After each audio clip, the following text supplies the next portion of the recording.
സൂറ അസ്സജ്ജദ 21. ഏറ്റവും വലുതായ ശിക്ഷയ്ക്കു പുറമെ അവർക്ക് നാം പ്രാണശിക്ഷയിൽ നിന്നും ചിലതൊക്കെ ആസ്വദിപ്പിക്കുക തന്നെ ചെയ്യുന്നതാണ്. അവർ മടങ്ങിയേക്കാമല്ലോ അതിനുവേണ്ടി. തൻ്റെ രക്ഷിതാവിൻ്റെ ആയത്തുകൾ മുഖേന ഉത്ബോധനം ചെയ്യപ്പെടുകയും എന്നിട്ട് അവയെ വിട്ട് തിരിഞ്ഞു കളയുകയും ചെയ്തവനേക്കാൾ അക്രമി ആരാണുള്ളത്? നിശ്ചയമായും ആ കുറ്റവാളികളോട് നാം ശിക്ഷാ നടപടിയെടുക്കുന്നവരാകുന്നു.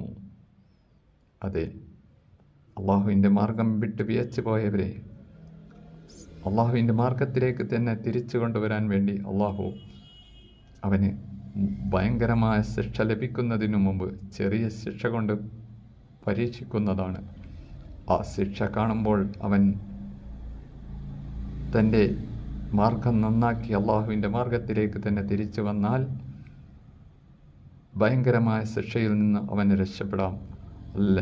അല്ലാത്ത വിധത്തിൽ അവൻ വീണ്ടും തൻ്റെ പഴയ നിലപാടിൽ തന്നെ തുടരുകയാണെങ്കിൽ ഏറ്റവും ഭയങ്കരമായ ശിക്ഷയോടുകൂടി അവനെ അള്ളാഹു പ്രവേശിപ്പിക്കുന്നതാണ്.